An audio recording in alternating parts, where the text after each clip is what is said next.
¿Qué tal? Me apuré un poco hace rato.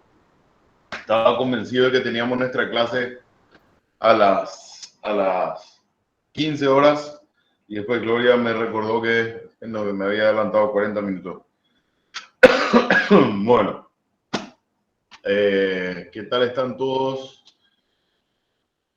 Comenzamos estas primeras 3 selecciones, 2 en realidad. Marco dio la primera ya el lunes, que yo les voy a estar acompañando. No sé si tuvieron oportunidad de ver en el tablón del Classroom les puse el aviso de una charla sumamente interesante que se va a dar mañana en un hotel del centro, creo que decía el Crown, de este señor economista chileno que se llama Axel Kaiser, que va a estar hablando no solamente en menor medida, creo yo, ¿verdad?, sobre el lanzamiento de un libro más que escribió. Es un autor muy reconocido en Chile, no solamente que habla sobre cuestiones de economía, sino de política. Ustedes pueden encontrar bastante material de él en YouTube. Y como les puse el aviso, tiene una columna, creo que semanal o quincenal, perdón, que escribe en uno de los diarios, periódicos, prensa escrita, ¿verdad?, más leídos y más renombrados de Chile, que se llama El Mercurio. O sea, es una persona que habla no solamente desde el punto de vista económico, sino las implicancias que tiene las decisiones, las posturas, las formas de gobierno sobre la economía y sobre el bienestar de la población. Alguien me dice acá que no se escucha fuerte. ¿Me escuchan bien o no tanto? Yo le escucho bastante bien, doctor. Acá hola, doctor, buenas tardes. Yo escucho súper bien. No, inclusive más que lo normal. Buenas tardes, profe. ¿Qué tal, Higinio? Buenas tardes. Excelente, excelente. Un poquito el volumen. Más de lo normal está, doctor, pero espectacular está. Bueno, Nelly Cortesi me dice, no se escucha fuerte. Bueno, a ver, seguimos. Entonces, Estoy verificando mi audio, eso, profe, si es que creo que tengo problemas porque yo escucho re bajito. Perdón, pero voy a seguir verificando yo, profe. Dale. También. Dale, sin problema. Como les decía, es un señor que habla no solamente desde el punto de vista económico, sino cómo afecta en las decisiones políticas, cómo afecta en las decisiones sociales, en la construcción de la sociedad, la forma de gobierno que se adopten en los diferentes estados. A mí me sorprendió muchísimo. Yo había comprado un libro de este señor ya hace unos 5 o 6 años atrás, donde el libro se llama La tiranía de la igualdad, que es un material que se contrapone a las crecientes corrientes que hoy en día ya se dan en llamar igualitaristas, ¿verdad? O sea, la intención de someter a todos los seres humanos, que somos distintos por naturaleza, a un régimen o a unas condiciones legales y socioeconómicas en donde todos tengamos exactamente el mismo campo de acción jurídico, económico, y que no podamos ni más ni menos, ¿verdad? Bueno, inclusive les decía, lo que me sorprendió es encontrar un material de él en YouTube, que lo voy a cargar a la página. Ayer se los pasé a los alumnos de Constitucional, en donde él, no digamos que desmitifica, pero sí hace un razonamiento comparativo, ¿verdad?, bastante fuerte, de lo que fue la Revolución Francesa, ¿verdad?, las causas y las consecuencias de la Revolución Francesa con relación a las causas de independencia o los motivos de independencia de los Estados Unidos, de las colonias inglesas, por ejemplo, ¿verdad? Entonces pone un poco en entredicho diciendo, bueno, ¿Qué tan mal estaba todo antes de la Revolución Francesa? Algo que antes era impensable para nosotros. ¿Quién hubiera dicho cuando estábamos en el colegio, cuando empezamos la facultad, a quién se le hubiera ocurrido cuestionar el objetivo y los resultados de la Revolución Francesa? Hoy en día, bueno, como que no nos vamos, en el buen sentido de la palabra, no nos vamos tragando ya todo el discurso de siempre, sino que vamos analizando desde distintas perspectivas las consecuencias que ha tenido este acto y si ha sido mayormente beneficioso o a lo mejor no tanto como se cuentan en los libros, ¿verdad? Bueno, entonces yo de nuevo para terminar esta parte les insto, les recomiendo fuertemente a los que puedan, ¿verdad? Que no tengan ningún compromiso asumido mañana de tarde, ir a participar en la charla de este señor que va a hablar de muchísimas cosas, por ejemplo también, y hasta ahí dejo el caso chileno, ¿verdad? Que pasó de ser una potencia económica en los últimos 20 años a ahora hacer una modificación total de su constitución con unas proyecciones económicas y sociales que, bueno, de repente son un poco exóticas o por decirlo de alguna manera, o que llaman mucho la atención, ¿verdad? Bueno, entrando un poco ya en materia, estoy dando la clase hoy desde mi casa, lo suelo hacer desde la oficina, entonces no tengo mi programa impreso, nada, lo que voy a hacer, entonces sí le subí. Doctor, ¿sí? Una pregunta, completando mis informaciones en el Hotel Crown a partir de las 18 horas. Ahí. Y yo tengo una pregunta con respecto a lo que explicó el profesor la vez pasada. Sí. Y si me podría clarificar, política financiera y política monetaria son instrumentos para influir en la economía, pero ¿cuál es la diferencia o es tema de alguna otra bolilla? Igual, aunque sea de otra bolilla, lo hablamos igual. La política financiera, y eso se toca en la lección de hoy, ¿verdad? La política financiera no es una ciencia aplicada propiamente, ¿verdad? La política financiera es el conjunto de decisiones que se toma desde los organismos de poder con relación a la administración financiera del Estado. O sea, vamos a acordarnos siempre que cuando hablemos en derecho público, tanto en constitucional como en finanzas públicas, estamos hablando siempre de derecho público, ¿verdad? Cuando en derecho público hablamos de política, no nos estamos refiriendo a política partidaria, nos referimos a política en el sentido de la administración de la cosa pública, de la administración de la república, de la res pública. Entonces, cuando hablamos de política financiera, hablamos de cuáles son las decisiones que se toman desde los organismos de poder, cuáles son las decisiones que se toman desde el Congreso, desde el Ministerio de Hacienda, desde el Poder Ejecutivo mismo, y que tienen relación con las actividades financieras del Estado. Ahora, la política monetaria es parte de la política financiera.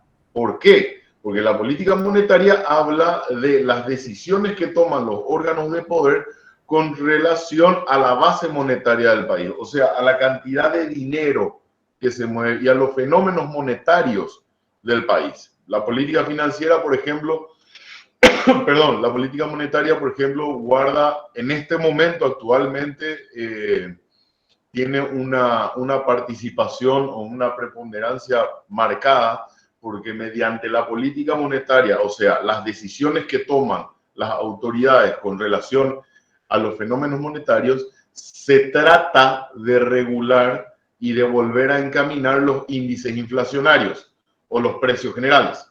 La inflación se trata como si fuera una enfermedad, se trata por medio de las políticas monetarias, mediante decisiones del sector político que van a decir, vamos a lanzar más dinero a la calle o vamos a sacar ese dinero de la calle para que baje la cantidad de dinero que está circulando y eso haga que de nuevo bajen los precios. No sé si me explico. Entonces, es mucho más amplia la política financiera y una manifestación de la política financiera es la política monetaria. Política financiera puede llamarse también política fiscal. Totalmente. Gracias, profe. De nada, de nada. Bueno, entrando entonces en materia, guarda mucho relación lo que va a hablar este señor mañana con lo que vamos a hablar nosotros hoy, ¿verdad? Que es la lección. Voy a usar el libro, como no tengo mi programa impreso y necesito el papel, no lo tengo, entonces voy a seguir el programa con el libro. Le mostró ya, me imagino, el profesor Marco Caballero el material que vamos a usar, que es el libro de finanzas públicas, ¿verdad? Este es el material de bolsillo, diríamos, es el básico. Después, evidentemente, está en el programa la bibliografía recomendada para la gente que vaya a ampliar los conceptos. Catalina Pascotini, decime. Buenas tardes, profesor. Hablen nomás, no hace falta que levanten la mano, chicos. Hablen nomás directamente, sin problema. Sí,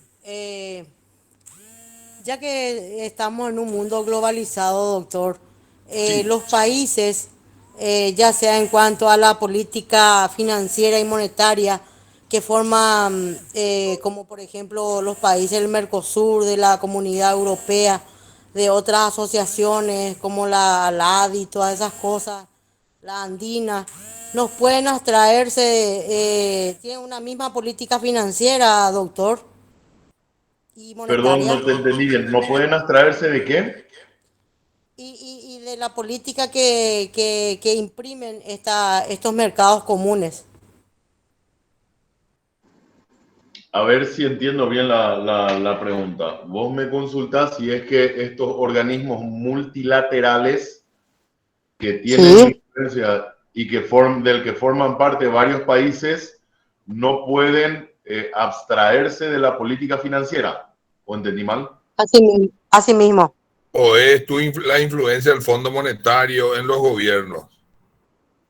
Son cosas distintas y también todas las dos cosas son reales. O sea, en el caso de los organismos multilaterales no hay que olvidar que estos organismos crecen a propuesta de los propios estados y crecen para solucionar varios problemas financieros de distinta índole que tienen los estados, ¿verdad?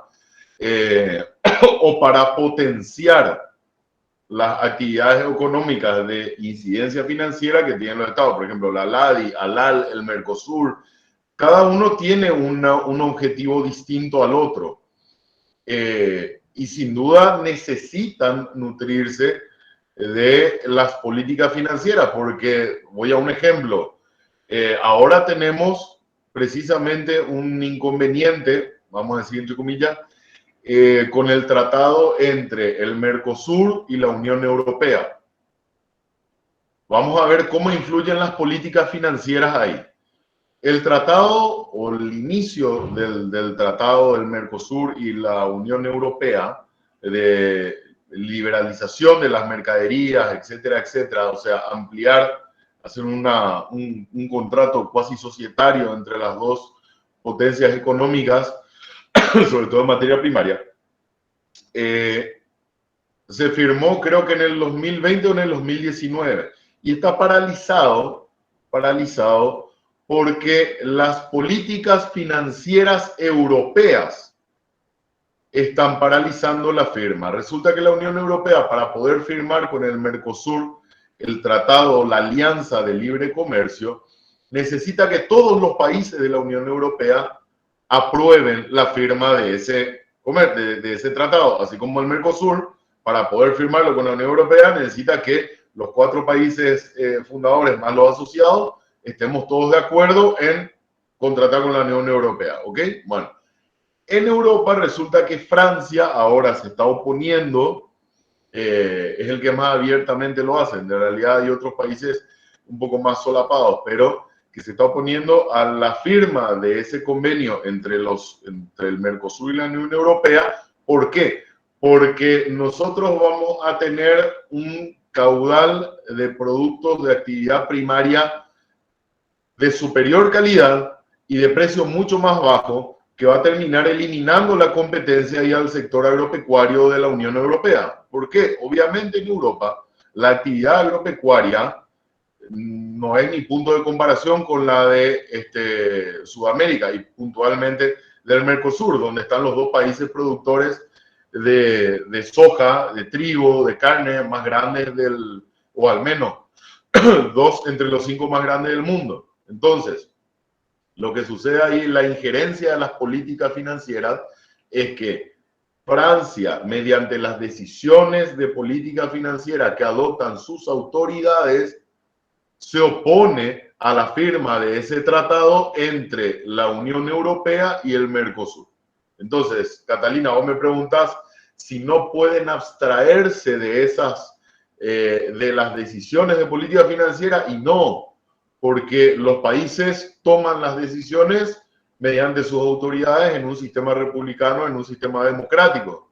Y si esas autoridades, la mentalidad con relación a las finanzas públicas que tienen es proteccionista, no se puede escapar a eso. No podemos obligarle nosotros a la Unión Europea a que firme y pase por encima a las políticas fiscales de la República Francesa.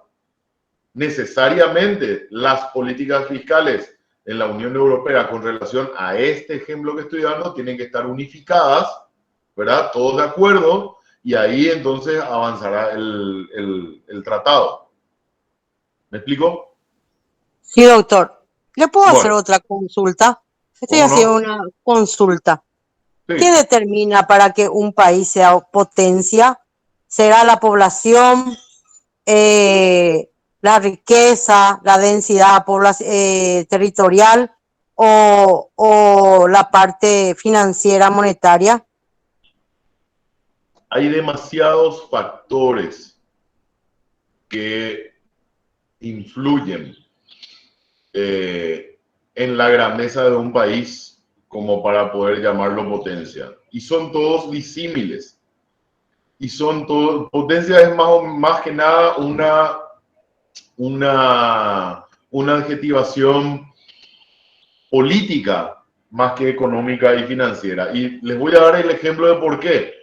Y me pareció súper completa tu pregunta, porque vos mencionaste, ¿será la densidad poblacional? China tiene la densidad poblacional más grande del mundo. Son 1.700 millones de personas. ¿Puede ser una potencia? Podemos considerarlo porque nos parece un número grande, ¿verdad? Después de la China viene la India, que es avanzar y posiblemente va a superar a la China en cantidad de habitantes. Sin embargo, la extensión territorial es muy distinta entre China e India. ¿El país más grande del mundo cuál es? Es Rusia. Territorialmente, el país más grande de la Tierra, del planeta, es Rusia. Sin embargo, ¿podemos decir que es una potencia por el territorio que ocupa? No, tiene grandísimos problemas económicos, tiene bloqueos comerciales. Ahora mismo, con el problema de la guerra, tiene que estar triangulando sus operaciones para poder cobrar, porque Estados Unidos le ha cancelado la autorización para operar con el sistema bancario internacional, ¿verdad? Me van a decir por el tamaño del país y la población. Taiwán. Taiwán es una isla. Capaz ni siquiera pueda considerarse propiamente un país, salvo los 5 países del mundo que le reconocemos independencia, ¿verdad? Después el resto de los países no se la reconocen. Taiwán ahora mismo es el país que tiene la mayor reserva de dólares del mundo. Taiwán tiene la mayor reserva de dólares del mundo. Están más avanzados en cuanto al desarrollo de un componente que es casi tan necesario como el oxígeno para la economía mundial, que es la creación y la comercialización de microchips. La potencia mundial en creación y comercialización, fabricación de microchips es una isla. ¿Ok?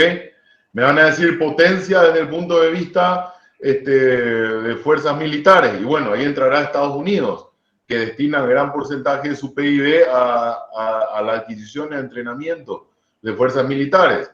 Pero me van a decir, las fuerzas militares forman parte de un concepto que tiene que ver con el uso de la fuerza y la disuasión mediante las armas. Bueno, ahí pasamos a Rusia otra vez.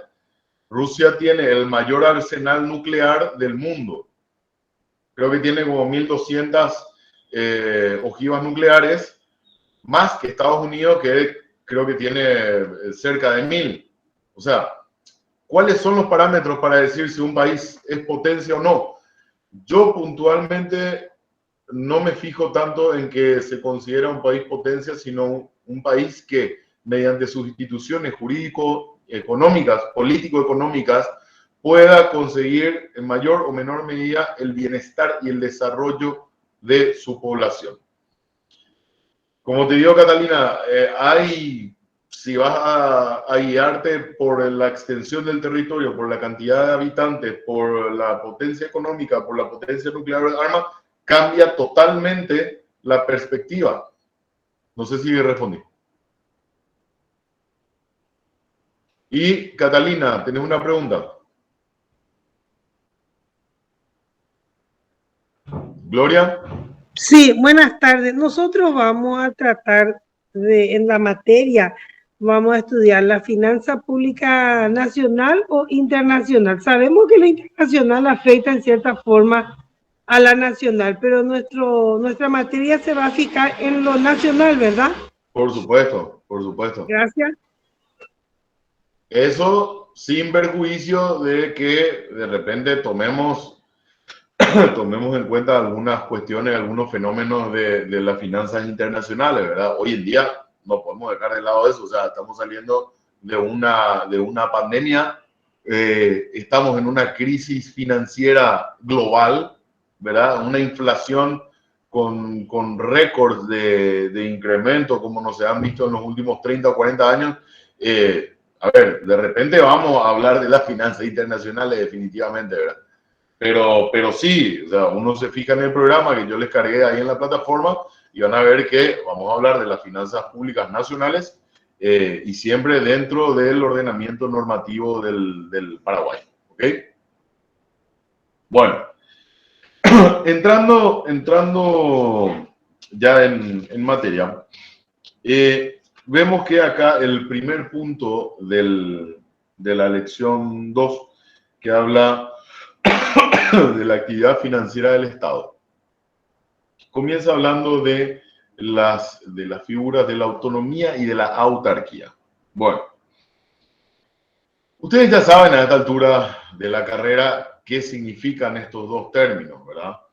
La autonomía como aptitud, capacidad de autonormación, que implica también el respeto al principio de soberanía que puede ser interna y puede ser externa, o sea, filosóficamente puede ampliarse bastante el espectro de atención de este concepto, pero principalmente la autonomía guarda relación con la atribución de una materia, de una entidad, de un estado, de una persona, de autonormarse.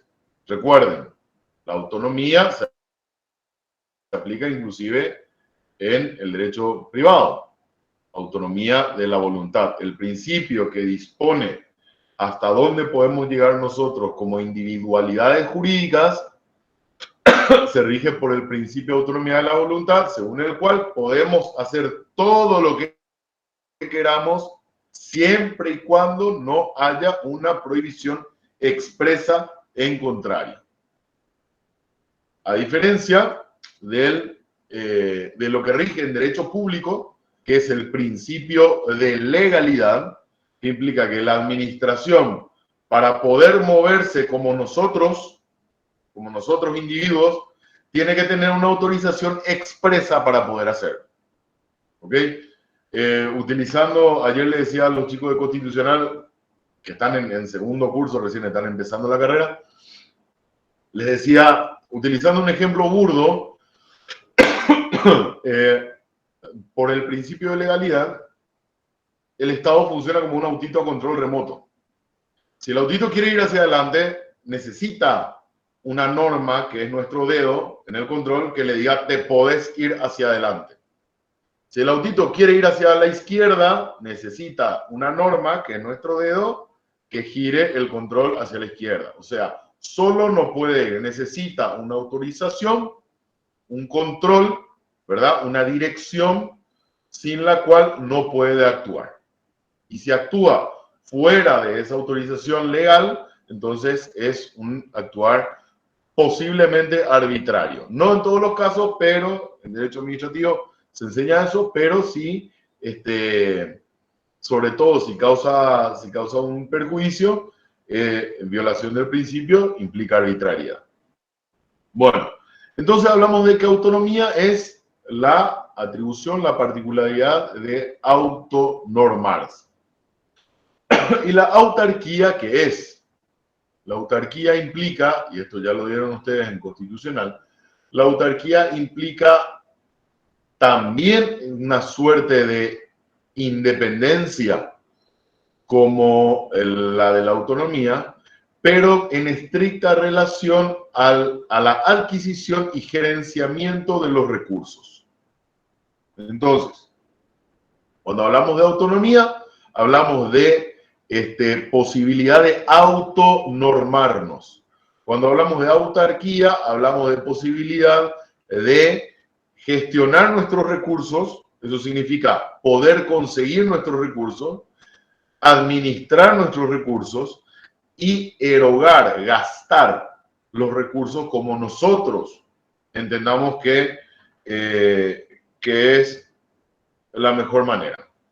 Bueno, y acá hay una parte muy interesante si se fijan en el libro, que comienza el capítulo 2, cuando habla de la vinculación del hecho financiero o del hecho de relevancia financiera con relación a estos dos principios. Y dice en el párrafo 1, 2, 3, 4. Dice, el hecho financiero es un fenómeno que incide directa o indirectamente en la actividad económica del sector privado. Estamos hablando del hecho financiero, ojo, no todavía de las finanzas públicas, el hecho financiero, o sea, una manifestación de la realidad que tiene relación, que guarda relación con el gerenciamiento de recursos. ¿Ok?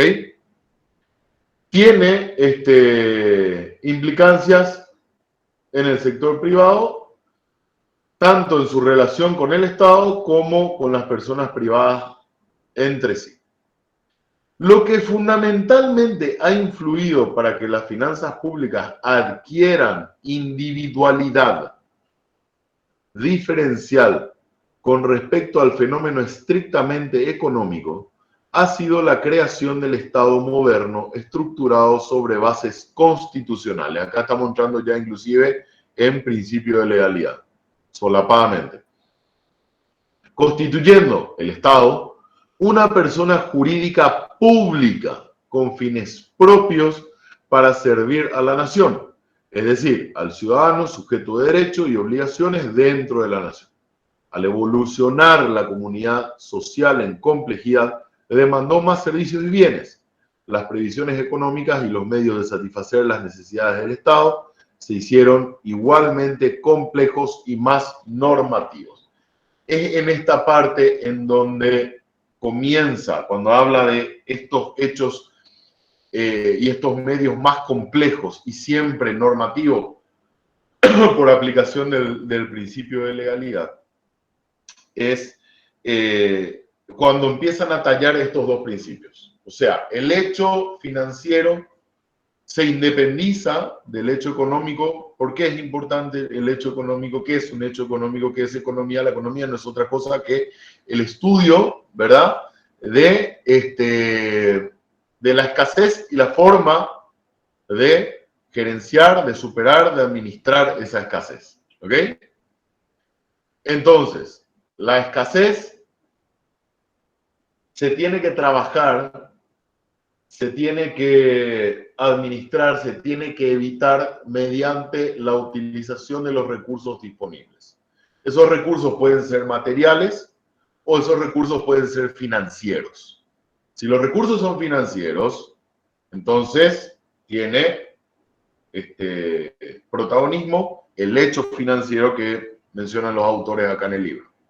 Que se diferencia del hecho económico porque no es solamente la forma de conseguir las plantaciones, cuándo es mejor plantar, cuándo no es mejor plantar, cuándo hay que empezar a exportar, cuáles son las condiciones del mercado externo, etcétera, etcétera. El hecho financiero es más restringido que la actividad económica de un país, por supuesto.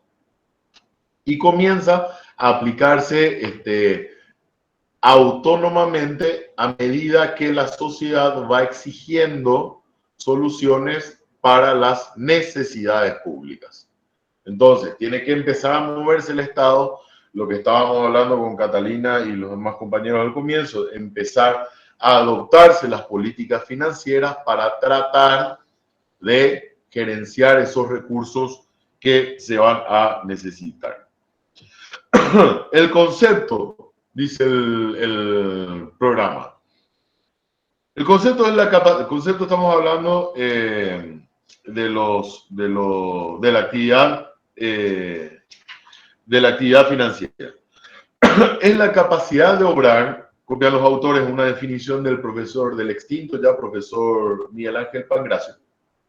Dice, es la capacidad de obrar, la facultad de proceder que tienen el Estado, las provincias, en los entes, en los estados federales o federados, o los municipios para procurarse los medios para el cumplimiento de sus fines.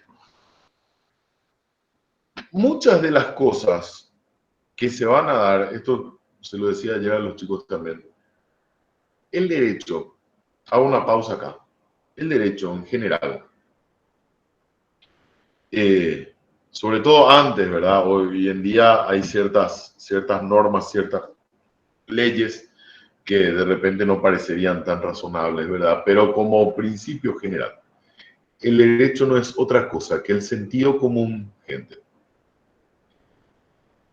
Y el sentido común es la forma de percepción de la sociedad, de las realidades circundantes, actuales o pasadas. Pero, si no, aunque no manejemos una conceptualización, una definición aristotélica de sentido común, todos sabemos en el fondo lo que significa y cómo se aplica y cuáles son las manifestaciones.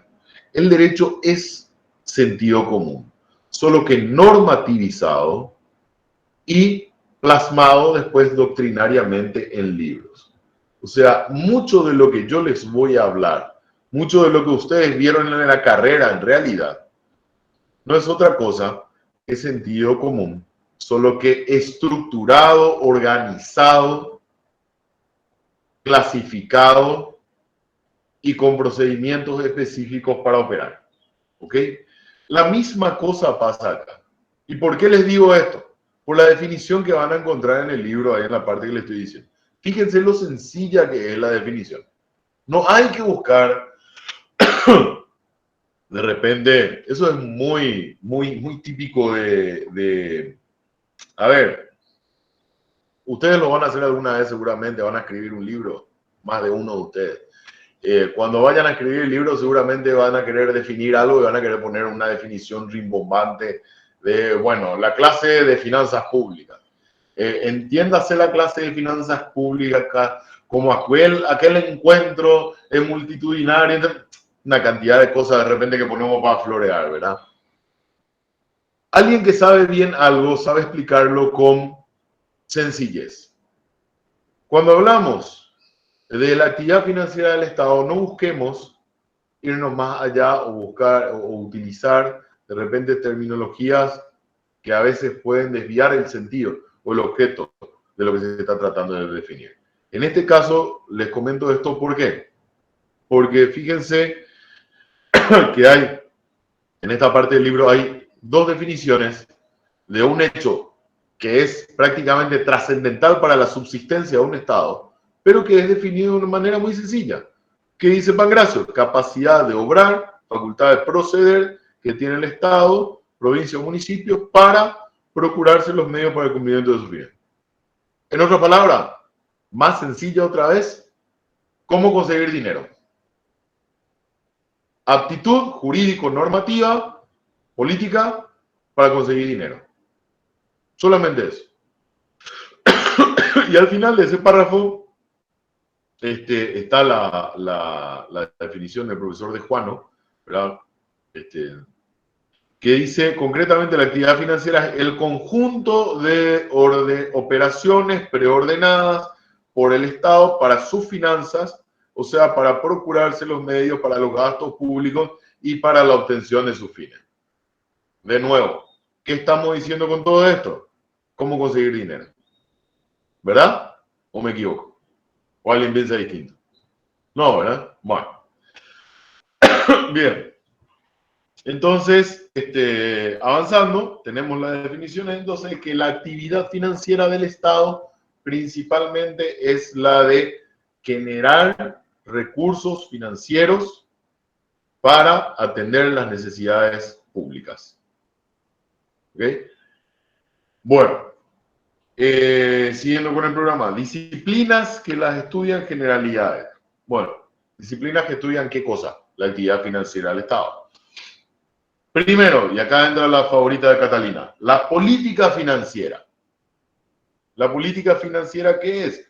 Dijimos ya antes de comenzar la clase que es el conjunto de actividades, de decisiones, de actuaciones que adopta un Estado mediante sus representantes técnicos, jurídicos, políticos para llevar a cabo esa actividad financiera del Estado, entre paréntesis, conseguir recursos, conseguir dinero.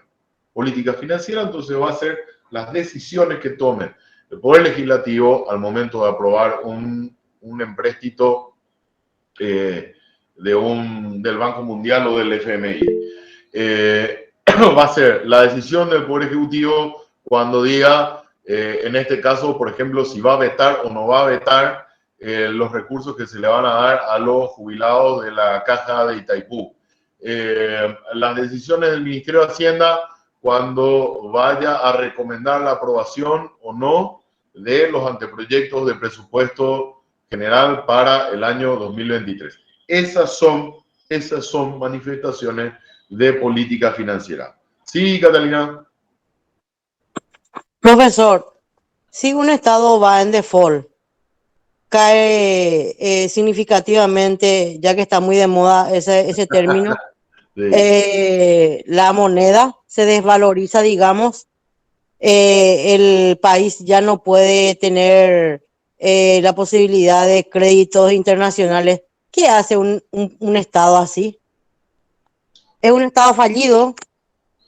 A ver, Estado fallido, yo considero más, y con el respeto y el cariño que puedo tenerle a esa nación, yo considero más Estado fallido, por ejemplo, a México. México es un Estado que tiene muchísimos recursos, está muy lejos de defaultear, pero tiene una absoluta imposibilidad de brindar seguridad a sus ciudadanos. ¿Y la Argentina, doctor? Argentina, Venezuela no tienen el problema de seguridad, pero fíjate que esos estados nunca terminan de caerse. Venezuela hace cuánto tiempo está en caída libre y pareciera que no tiene fondo, ¿verdad? Ahora, ¿qué puede hacer? ¿Qué pueden hacer? Y empezar a trabajar. Empezar a trabajar. El manejo, y acá voy a hacer algo que siempre hago con los chicos de finanzas todos los años. Señores, para entender bien el alma de esta materia, y esta tienen que entender bien para entender derecho tributario después, tienen que saber bien que hay una frase que define todo el problema, todo este libro se define en una frase, que es: no hay almuerzo gratis. No hay almuerzo gratis. Nada es gratis. Todo lo que les digan que es gratis es porque a ustedes no se lo están pagando, no se lo están cobrando, pero perdón, pero a otra persona sí. Estoy saliendo de una gripe hace una semana y media y me tiene, por eso. Disculpen. Entonces, no hay almuerzo gratis. todo lo que el Estado le diga, no, ahora vamos a hacer la vacunación gratis contra el COVID. Mentira, no fue gratis. El Estado se endeudó para pagar, porque las vacunas no las regaló nadie. Tuvimos que comprarlas, se compraron mediante créditos, mediante financiamiento. ¿Y quién va a pagar el financiamiento? Nosotros. Nosotros. Mediante los impuestos. ¿Ok? Y también, doctor, las compras de los supermercados. ¿Cómo? Las compras de los supermercados que sí o sí todos pagamos, ¿verdad? Claro. Todo lo que venga del Estado bajo la modalidad que le digan esto no tiene costo todo es porque se financia mediante otra fuente de financiamiento, que no es la del bolsillo de ustedes directamente, sino que es mediante los impuestos. ¿Ok? Bueno, avanzando entonces. Las disciplinas que la estudian, comenzamos con la política financiera, que son, cuando hablemos de política financiera, siempre tengan en mente las decisiones y los órganos de decisión del Estado, que son varios, no es solamente el presidente el culpable de todo. También todos los que tengan implicancia o participación jurídica o política en aspectos de relevancia económica financiera del país. El director de aduana, el director de administración y navegación y puertos, el director de aeronáutica civil, el ministro de Hacienda, el subsecretario de Estado, el Poder Legislativo mediante sus comisiones, está la Comisión de Presupuestos, la Comisión de Crédito Público, y vaya a saber cuántas más se crean. Y por supuesto el presidente, que es el administrador general de la República por mandato constitucional. Entonces, hablamos de la política financiera y me van a decir, ¿hay libros de política financiera? A patada, hay muchísimos. ¿Pero qué cuentan esos libros de política financiera? Cuentan cuáles son las mejores decisiones que se pueden adoptar para llevar adelante esas políticas financieras. ¿Ok? Un libro que les recomiendo muchísimo, que es súper sencillo, súper didáctico, da gusto leerlo y realmente yo creo que hay un antes y un después en la vida, en la percepción de la realidad de la gente que lee ese libro. Es un libro que fue escrito por dos ganadores del Premio Nobel de Economía.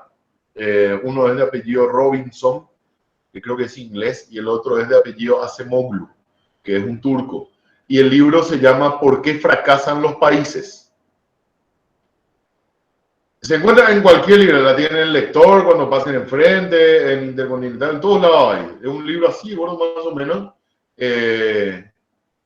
Y tiene así información súper fidedigna y demuestra que los países, volviendo un poco a la pregunta de Catalina de hace rato, no tiene nada que ver que los países sean grandes, sean chicos.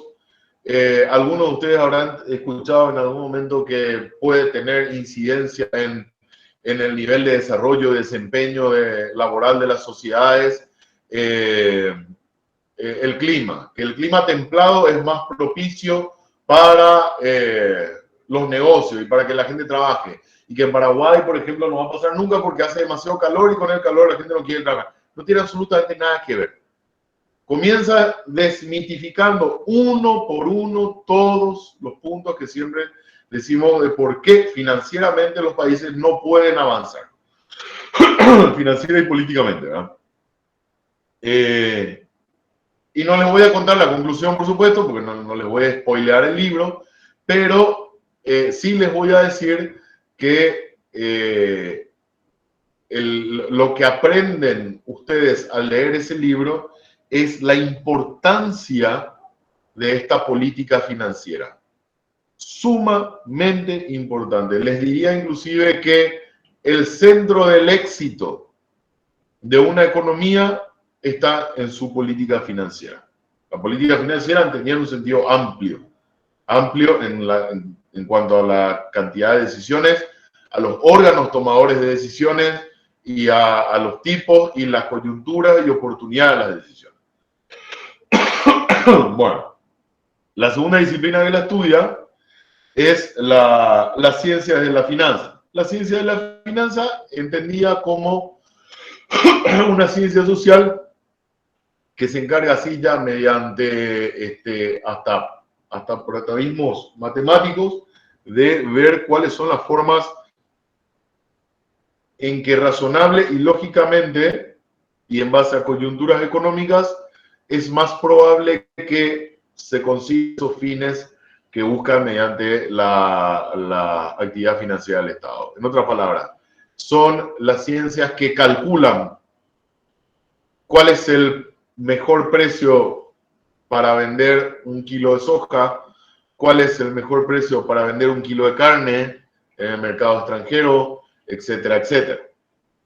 Esas son las ciencias de la finanza. Y con todos los fenómenos financieros, ¿verdad?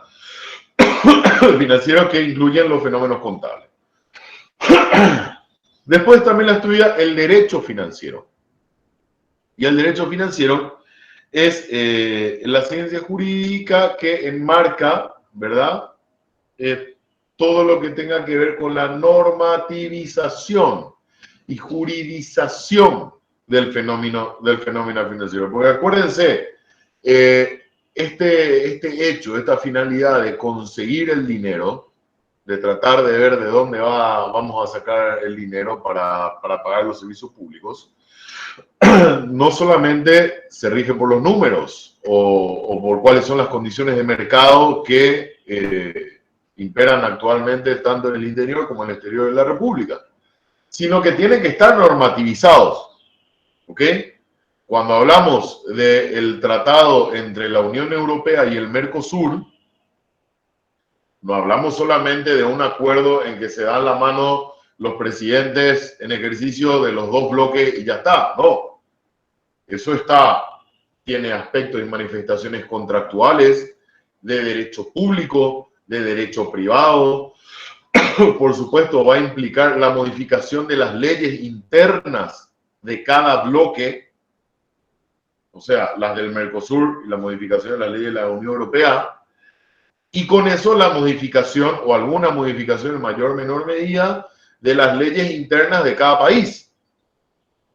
Porque si vamos a decir, vamos a venderle toda la soja, en vez de que Europa se concentre en comprar soja de Ucrania, que ahora no puede, o de Rusia, que se la vende muy caro, o de China, que se la vende caro y es de menor calidad, y va a comprarla del Mercosur, hay que modificar, por ejemplo, los reglamentos aduaneros. Tiene que haber un régimen que facilite la exportación de Mercosur hacia Europa y la importación de Europa del Mercosur hacia en sentido contrario, ¿verdad? Tiene que haber modificación de tasas, por ejemplo, de los aranceles, y eso se hace todo mediante las leyes. Y esa modificación legal es parte del derecho financiero. ¿Okay? ¿Qué implica eso? El derecho financiero, la juridicidad del fenómeno de la administración financiera o de la actividad financiera del Estado. La actividad financiera del Estado, sigo en el programa, la actividad financiera, ¿cómo vamos de tiempo? 16:35, está bien. La actividad financiera del Estado y los sistemas políticos. Bueno, acá hay que hacer una obligatoria rememoración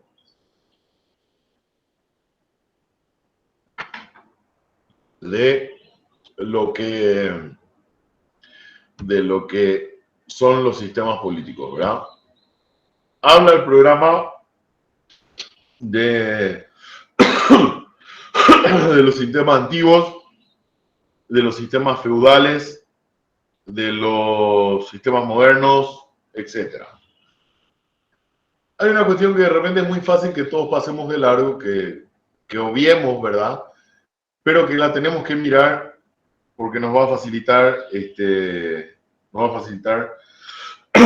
entender dónde estamos parados para saber cómo evolucionó con el tiempo esta actividad financiera. Ustedes saben que antes la construcción del Estado desde la época de los griegos, por ejemplo, o de los romanos mismos. En esa época, si bien hablamos de un imperio, de repúblicas, de polis, sabemos que no existía una constitución, ¿verdad? Constitución entendida como construcción jurídico-política básica, fundamental, que tiene como finalidad principal reconocer los derechos y garantías de la población y sobre todo, lo que siempre les recuerdo a los alumnos, una de las funciones principales de la Constitución, que es limitar el poder. Limitar el poder. En la época antigua había apenas una organización de los estados. Aún tratándose del Imperio Romano, cualquier país medianamente democrático moderno en la actualidad es mucho más avanzado jurídicamente, normativamente, de lo que llegó a ser el Imperio Romano. Si bien ellos fueron la base de todo el derecho que llega hasta nuestro día y que organiza a Occidente, hoy en día podría decirse que en cuanto a la calidad de leyes, a la cantidad de leyes, a lo que se regula, es mucho más completo un Estado moderno de lo que era la monarquía romana, Grecia, etcétera, etcétera. Bueno, para ir viendo, ¿por qué tiene importancia esto? Porque a consecuencia de ello había una suerte de vacío, una suerte de ausencia de normativización o de organización normativa. Esto cobra fundamental importancia al momento de avanzar las monarquías hacia la Edad Media. ¿Por qué? Porque en esa época, recuerdan ustedes, que los reyes, en todo el régimen monárquico, los reyes eran reyes porque Dios quiere. Los reyes de Francia, los reyes de Inglaterra, los reyes de España, toda la creencia popular que sostenía las monarquías en ese momento, hoy en día no, es más una cuestión casi diplomática que puramente monárquica en realidad. Los reyes eran reyes porque decían, Dios quiere que yo sea rey. Por eso soy rey. ¿Roberto qué decía algo? Ah, ok. Por eso soy rey. Y por eso es que cuando morían los reyes, tenían que sucederle en el cargo los hijos, los príncipes, los yernos, las nueras, lo que fuera. ¿Por qué? Porque tenía que mantenerse la familia, porque era la familia real, la familia elegida por Dios para poder gobernar. Eso crea dentro de la administración financiera, que no existía en esa época, por supuesto, un problema muy grande. ¿Por qué? Imagínense cualquiera de ustedes que venga alguien y le diga, ahora nuestro obispo que va a ser declarado el sábado, venga y le diga, por ejemplo, a Nelly. Le dice, Nelly, Dios me habló y quiere que vos seas reina. Primero que nada, felicidades Nelly, ¿verdad? Segundo, ¿qué va a hacer Nelly? Va a sentir automáticamente una emotividad que le va a llevar a una concentración del poder muy grande y que no va a tener límites, porque obviamente si ahora en un Estado moderno decimos que alguien va a ser rey, significa la abolición de la democracia o del Estado de Derecho, ¿verdad? De entrada. Y es lo mismo que pasaba en la época. Le decían a un fulano, vos vas a ser rey. En China le decían, vos vas a ser emperador. Y entonces tenían la concentración absoluta del poder.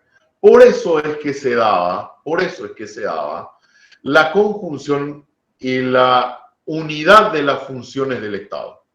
El rey, acuérdense, el rey juzgaba, el rey administraba y el rey legislaba. Lo que hoy conocemos nosotros como poder legislativo, poder ejecutivo y poder judicial, antes estaban concentrados en una persona. Era uno solo el que hacía las tres cosas a su antojo. Y acuérdense que la función de administración, no había contraloría en esa época, no había rendición de cuentas en esa época, no había todos estos sistemas que se utilizaban en la colonia para controlarle a los gobernadores. antes de que Paraguay se independizara. Entonces el rey tenía un poder absoluto y la implicancia de eso sobre la actividad financiera es que el rey disponía de los recursos a su antojo. El rey subía los impuestos cuando se le antojaba, el rey los bajaba si se le antojaba. El rey definía en qué se iba a gastar, o si no quería gastarlo y quería derrocharlo, si quería gastarlo en la población, si quería gastarlo en comprar armas, si quería gastarlo en construir un castillo, si quería gastarlo en lo que quisiera. ¿Por qué piensan ustedes que existen hoy en día en los países que tuvieron tradición monárquica esas estructuras fabulosas? Porque los reyes disponían la cantidad de dinero que absorbían sin control, disponían que se hagan esas cosas fastuosas y realmente hermosas, ¿verdad? Pero eso se hacía, a diferencia de hoy en día, en detrimento de la población. O sea, uno antes pagaba los impuestos en dinero o en gallinas, en plantación, en papas o con tierra, a cambio de nada. El rey no le daba nada. En algunos casos, algunos feudos, el derecho a trabajar en la tierra. Y trabajaban un pedazo de tierra y de esa tierra salían los impuestos que se lo daba al rey y el rey se hacía las armaduras de oro o mandaba a construir unos castillos gigantescos. ¿Ok? Entonces la administración financiera se daba en un ambiente absolutamente descontrolado, ¿verdad? Donde había una unidad bastante homogénea de funciones en cuanto a lo que podían hacer los monarcas. Entonces, ¿qué tenemos en ese momento? Según las formas de gobierno, y tenemos un descontrol absoluto. El rey, a su antojo, recauda, administra y gasta. La actividad financiera en ese momento del Estado se define de manera hasta casi le diría caprichosa. Ojo, a ver, hubo reyes, no todos los reyes fueron villanos, ¿verdad? Hubo reyes que administraron bastante bien, utilizaron el sentido común, fueron razonables, influyeron en el desarrollo de sus poblaciones.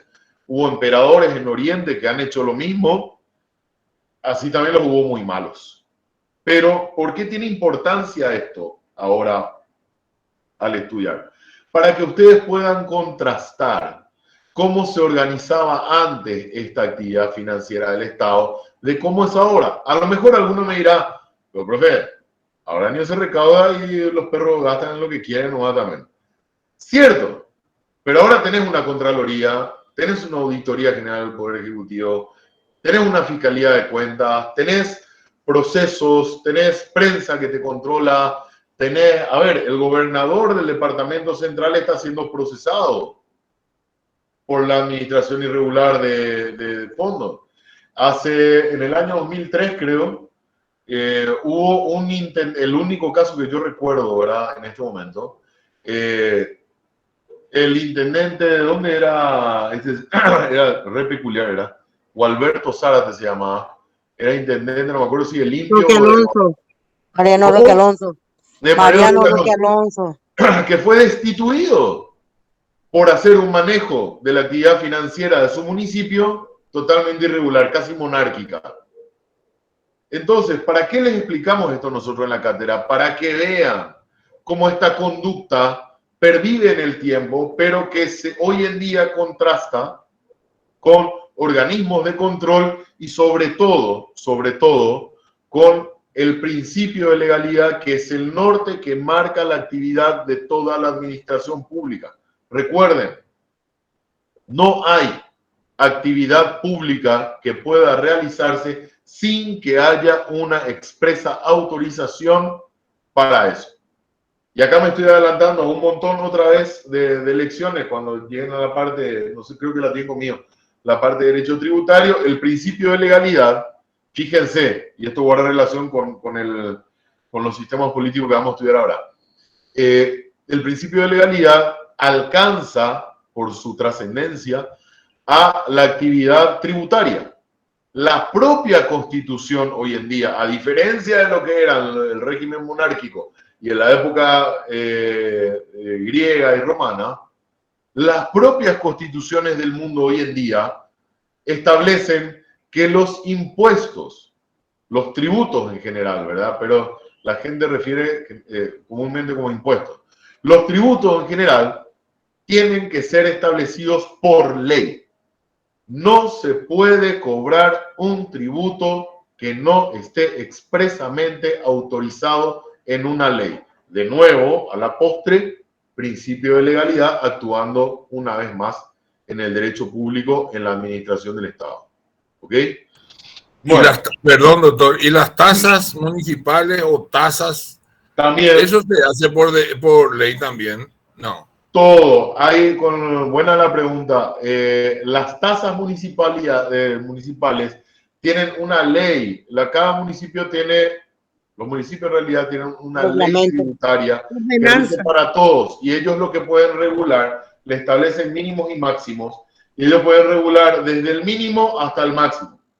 Por ponerte un ejemplo, las tasas municipales, salvo que estén expresamente dispuestas en una ley, lo que le dicen es, bueno, la tasa por barrido y limpieza, pongo un ejemplo burdo, pueden ir de 100 a 200 guaraníes. Y queda a criterio del municipio si va a cobrar 100, 101, 102, 103, 150, 170 o 200, ¿ok? Le deja un margen de discrecionalidad, pero siempre autorizada por ley. Esto es algo que ustedes, como futuros abogados, tienen que saber. Y hay muchísimos casos, por más que esto ahora a ustedes les parezca una obviedad. Yo estuve mucho tiempo como relator en la Sala Constitucional de la Corte y ahí teníamos casos en donde habían creaciones contributivas municipales disfrazadas. Y de repente recuerdo yo casos en donde después del tema de Coabolaños aparecieron 2 o 3 municipios que decían, bueno, ahora se va a cobrar una tasa especial para verificar que los supermercados tengan al lado de los ventanales, tengan la cajita con el martillito para romper los vidrios. Y cobraban una tasa de verificación. O sea, el servicio que UAU prestaba a los municipios era ir a mirar que cada comercio tenga un martillito para romper el vidrio. Y esa tasa no estaba en ninguna de las categorías de la ley de tasa de los municipios. Entonces, ¿qué hacía la gente? Que tenía abogados que habían atendido la clase de finanzas públicas y de derecho tributario. Agarraban y planteaban acciones ante la Corte diciendo, momentito, acá la municipalidad de cualquiera de los 256 municipios que tiene hasta el último conteo del país, no tiene atribución para cobrarle a mi cliente esta tasa. ¿Por qué? Porque acá te muestro, acá está la ley de tasa y en ninguna de estas tiene atribución para ir a cobrar la verificación por X motivo. Tiene otras, sí, por supuesto, varias, pero esta no tiene. Y no me puede cobrar y me quiere cobrar. Esto al mes significa un costo para mi representado de tanto. Al año de tanto. Y en los próximos 5 años, mientras se mantenga este intendente, de tanto. O sea, hay un enriquecimiento indebido por parte del municipio y una violación al principio de legalidad tributaria. O sea, de nuevo, el intendente está actuando como el monarca. Está creando a su antojo, administrando a su antojo, y por supuesto, como es una tasa irregular, la va a gastar en lo que se le plazca. Entra a una línea presupuestaria distinta y la gasta en lo que quiere. Okay. Doctor, sí. Por ejemplo, usted quiere registrar un enlatado en el Ministerio de Salud. ¿Usted paga algo? ¿Está pagando servicio o qué es lo que está pagando? Porque ese pago pagás en la municipalidad, pagás en el Ministerio de Salud y no sé en qué otro lado más. Es una cadena de pago, pero no sé si es servicio, ¿qué es lo que es? Bueno, muy buena la pregunta, Rubén. Hay ciertas cosas que de repente, yo el otro día, muy curiosamente, tengo la bendición de que mi esposa no es abogada, y no estudia Derecho, y no está vinculada para nada con el mundo del derecho. Ella es una persona feliz y luminosa. Y el otro día estaba hablando con ella y ella me dice, no, pero ¿por qué si yo pago IVA, tengo que pagar también renta y tengo que pagar también otro impuesto?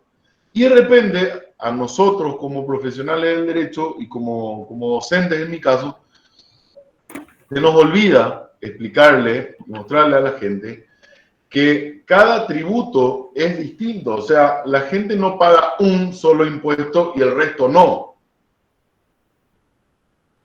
Y estoy hablando de impuesto, porque es el caso que estaba mencionando con ella. El IVA es un impuesto que tiene un hecho generador distinto, o sea, un motivo distinto al impuesto a la renta personal, que es otra vez un motivo distinto al impuesto selectivo al consumo, que es otra vez un motivo distinto al de la renta empresarial. No es que si pagamos uno ya no pagamos los otros. Nosotros pagamos los tributos si es que damos cumplimiento a lo que, y acá me adelanto unas 10 lecciones en el programa, si damos cumplimiento a lo que se llama hecho generador. El hecho generador es uno de los elementos de la obligación tributaria, que es la hipótesis. Funciona igual que el derecho penal. Ustedes todos ya dieron derecho penal, ¿verdad? Penal 1. Sí. Bueno, saben perfectamente que en derecho penal ustedes tienen el hecho punible, que está descrito en el código y que si ustedes lo cumplen, activan una consecuencia jurídica que es la aplicación de la sanción. Ejemplo, artículo 105 del Código Penal, ustedes saben que le matan a una persona, se activa la consecuencia jurídica, crimen de el marco punible creo que era de 15 a 30 años, si mal no recuerdo. O 15 a 35, parece que lo cambiaron. Bueno, hacen algo y hay una consecuencia. Exactamente lo mismo pasa con el hecho imponible. Ustedes realizan una actividad de significación o de relevancia financiera o económica prevista en la ley, igual que ese artículo 105, y se activa la consecuencia que es la obligación de pagar el tributo, que puede ser un impuesto, una tasa o una contribución. En el caso de Rubén me dice, nosotros tenemos que registrar las marcas de ganado. Bueno, se paga una tasa, vamos a ver más adelante cuál es la diferencia entre el impuesto, la tasa y la contribución, pero se paga una tasa. Si usted va y vende ese ganado, va a pagar un impuesto, que va a ser el impuesto al valor agregado. Si vende una cantidad grande de ganado en un año y gana, creo que el promedio ahora está a 40 millones al año, o ingresos por 60 millones al año, va a pagar, aparte de haber pagado la tasa por el registro de la marca de ganado, aparte de haber pagado el IVA, va a pagar otro impuesto, que es el impuesto a la renta personal. 80 millones no está esa hora. 80 millones. 80 millones al año. 80 al año, sí. No recuerdo si era 80 o 60, iba desde el 2012 que entró en vigencia, fue bajando consecutivamente año tras año y creo que llegaba a un límite, ¿verdad? A un mínimo, que es 80 millones en un año. Entonces, si por la venta de esa cantidad de ganado ustedes tuvieron 80 millones, entonces aparte otra vez van a pagar otro impuesto. O sea, no es que el pago de un tributo exonera de los demás. Acuérdense siempre, el tributo funciona de la misma manera que el hecho punible. No es que ustedes le mataron a una persona y después se van y roban, y no, ya me aplicaron una pena por haberle matado, no me pueden volver a condenar por el robo. No, son cosas distintas. Acá tenés una pena por homicidio, acá tenés una por hurto o por robo, según sea la modalidad. Lo mismo en los tributos. Ustedes hicieron una cosa, pagan un tributo. Hicieron otra cosa, otro tributo. Vamos a ir desarrollando eso a medida que avancemos. Bueno, sigo. Bueno, la actividad financiera del Estado y los sistemas políticos. Y habla el programa del Estado antiguo. En el Estado antiguo, como dice, creo que el término que utilizaba el libro es, lo tengo por ahí, es que creo que el término que decía era parasitarias. Parasitarias es exactamente la forma en que funcionaba la recaudación entonces, porque así como les dije, en la época monárquica, los reyes vivían, se armaban, construían sus casas, sus riquezas de las rentas que generaban los que vivían en su reino, sin ningún tipo de contraprestación. ¿Ok? El rey manejaba a su antojo. Similar en el estado feudal. En el estado feudal ya entra una suerte de intermediario. Porque en el estado feudal, recuerden que tenían el rey, la policía, ¿verdad? Que eran los señores feudales, y debajo otra vez estaban lo que hoy llamaríamos los productores. Entonces, los productores le pagaban a los señores feudales, que eran otra vez los que le volvían a pagar, junto con su cuota de tributo, se la daban al rey. El rey ahí, la contraprestación que daba era una suerte de representación diplomática, ¿verdad?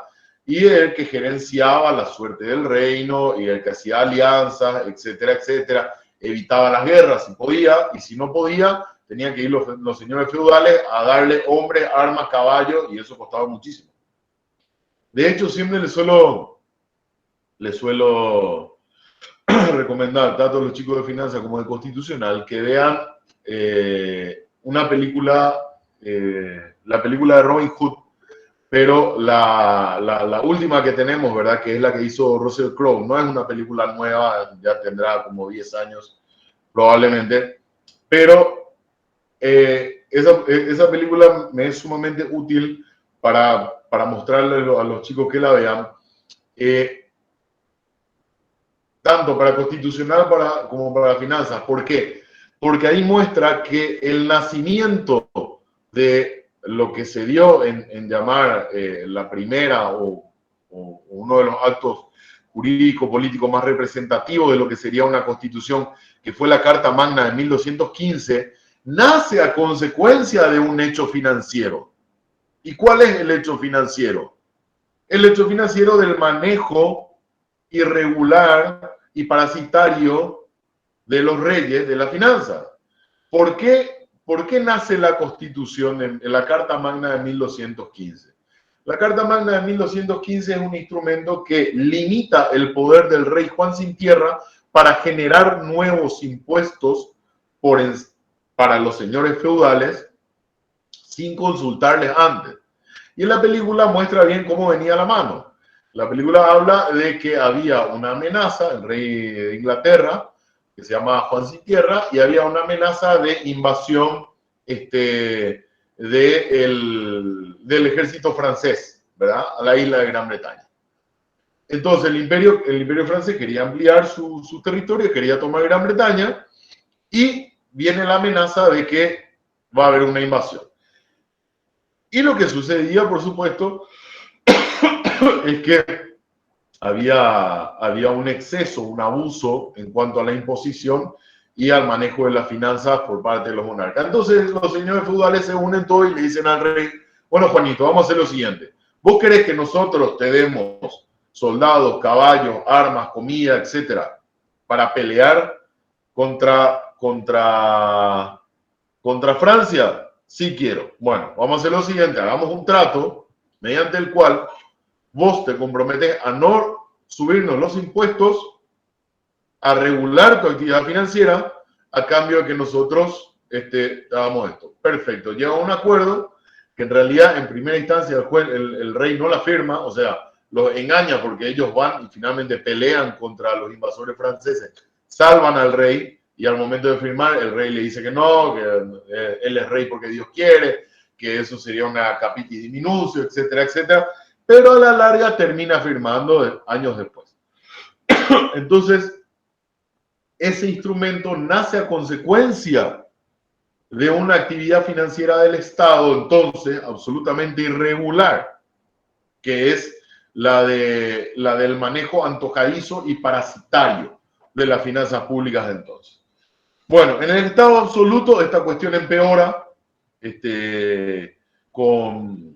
con la unificación del Estado, y el libro cita ese esa frase, no recuerdo nunca si era Luis XIV o Luis XVI, que dice el Estado soy yo. O sea, la conjunción, la confusión del Estado con la persona del gobernante.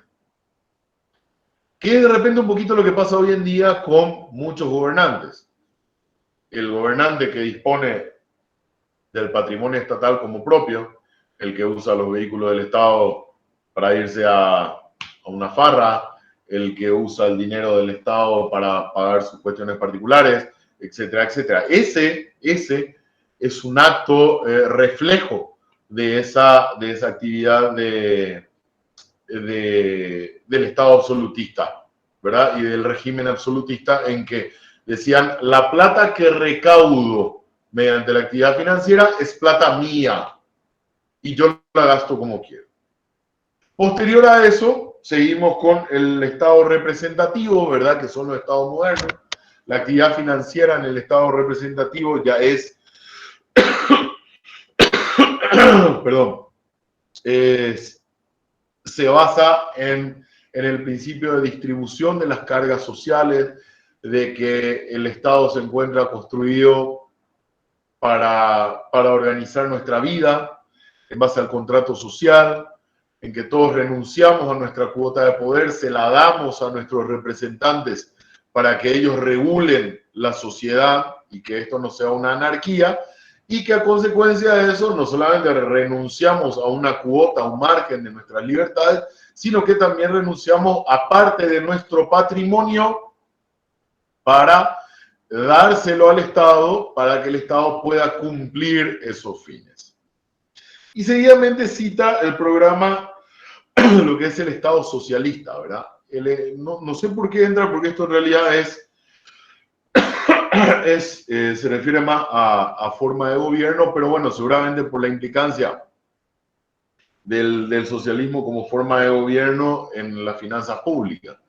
La característica del socialismo como forma de gobierno y cómo afecta a las finanzas de un Estado es que se centra, tanto el socialismo como el comunismo, que es la expresión, digamos, extrema de este pensamiento, se centra en la nacionalización de los recursos y de las fuentes de producción.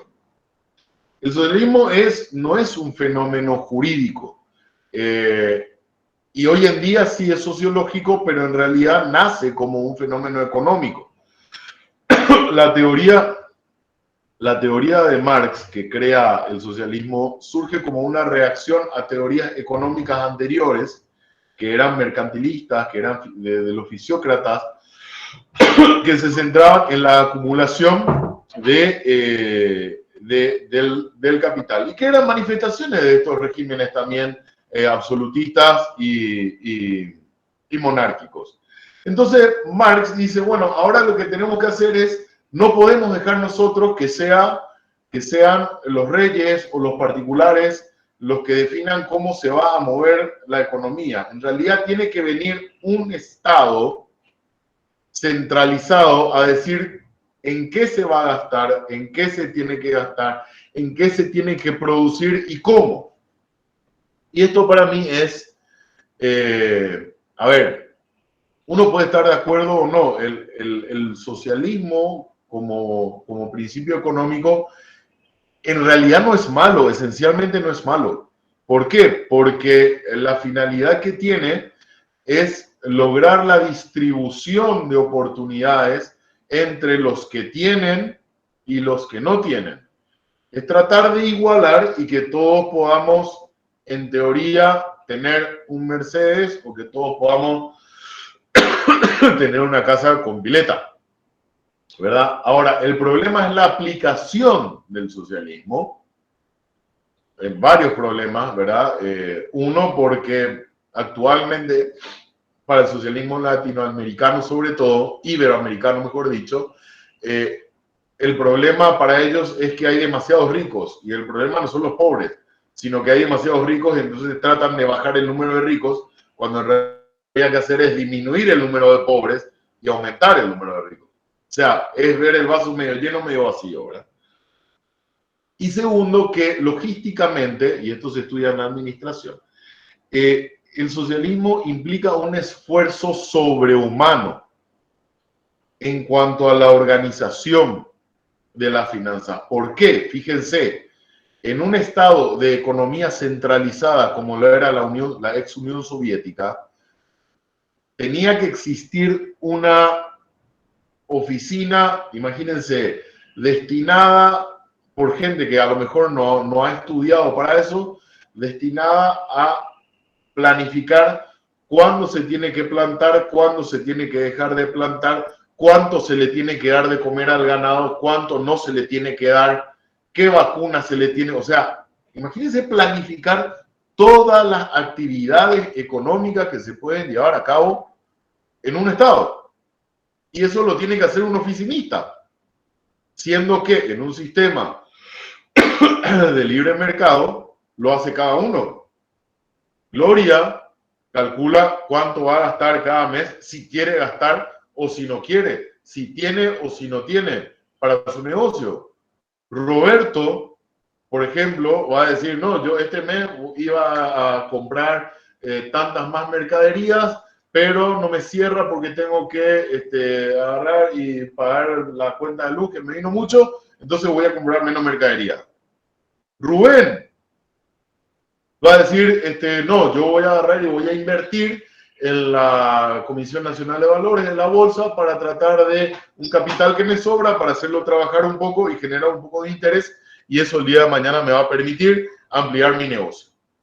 Eso, por ejemplo, va a tener que ser organizado y administrado por un burócrata en una oficina, en un sistema socialista.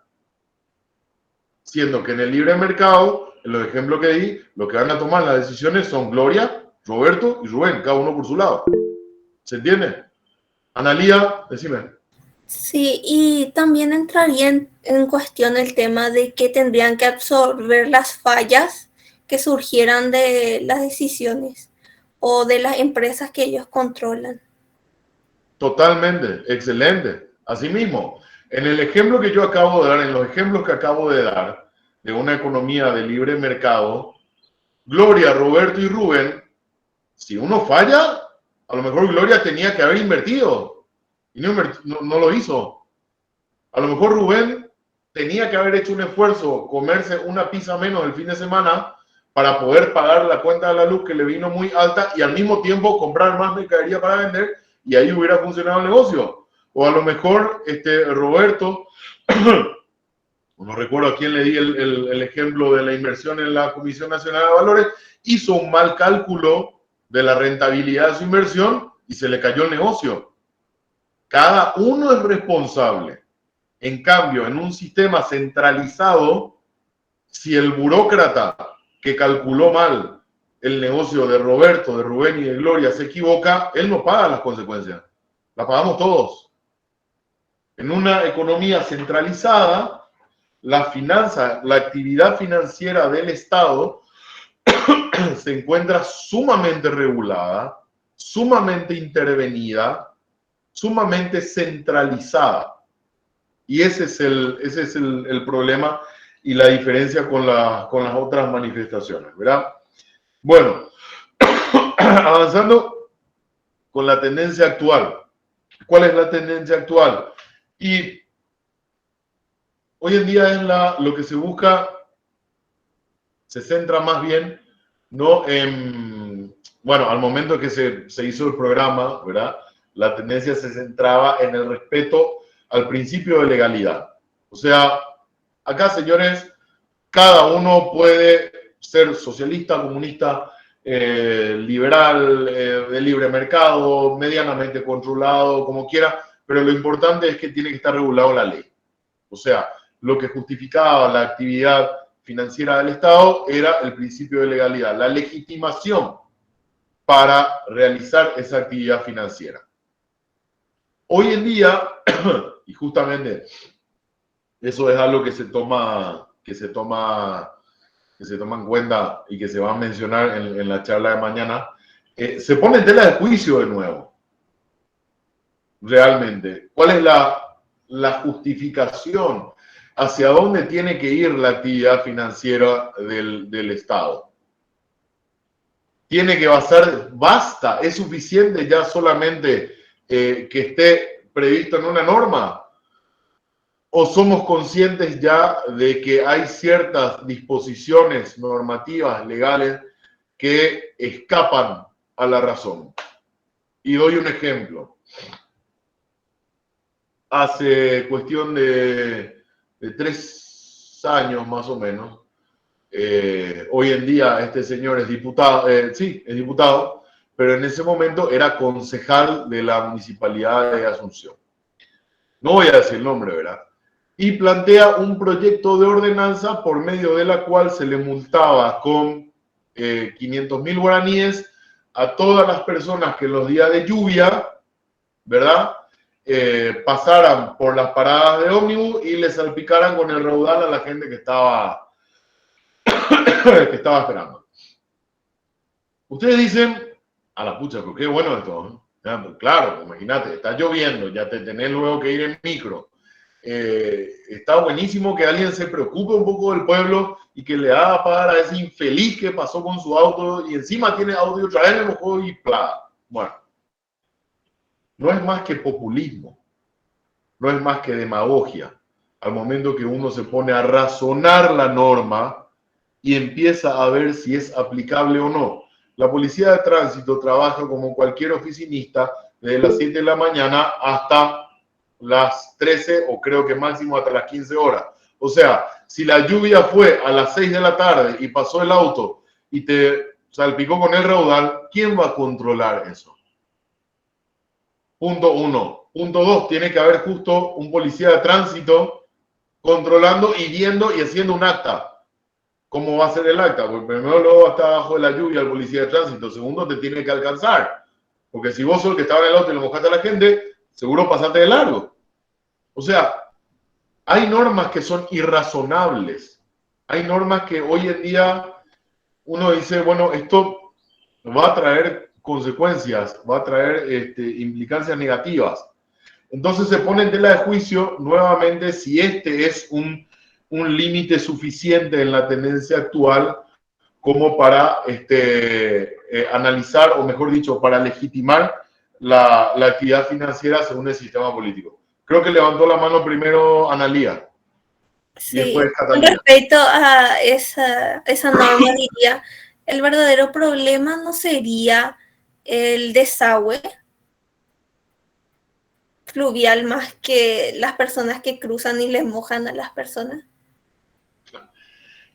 Si vas a ser causalista, puede ser el problema del desagüe, puede ser el problema que llueva demasiado y con eso podés otra vez culparle a los que talan árboles porque ellos evitan que haya lluvias regulares, entonces climatológicamente los fenómenos climáticos son más fuertes y esto hace que sea más el raudal, etc. O sea, a ver, culpables, y sobre todo los paraguayos somos expertos en hallar culpables en todos lados, ¿verdad? Ahora, no se trata de encontrar, Analía y compañeros, quién es culpable del problema, sino y esto enseñaba un profesor que fue mi maestro en la facultad, que se llama Marcos Riera Hunter, que enseña lógica jurídica, y que él enseña lo que son los postulados del legislador coherente. Y dice, el legislador al momento de hacer la norma no solamente tiene que identificar cuál es el problema y plantear la solución normativa, sino que razonable y hasta ética y moralmente tiene que identificar si es viable o no la solución.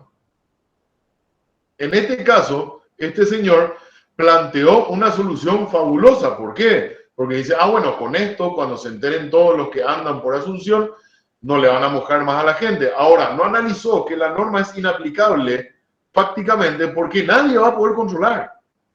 Y nadie va a poder hacer la verificación y decir, sí, fue un vehículo marca tal, con chapa tal, que pasó a tal hora, fuera del horario de trabajo, y sobre todo teniendo en cuenta que para una ciudad de 500.000 habitantes, donde circulan habitualmente el 1,5 millones de habitantes por día, ¿verdad?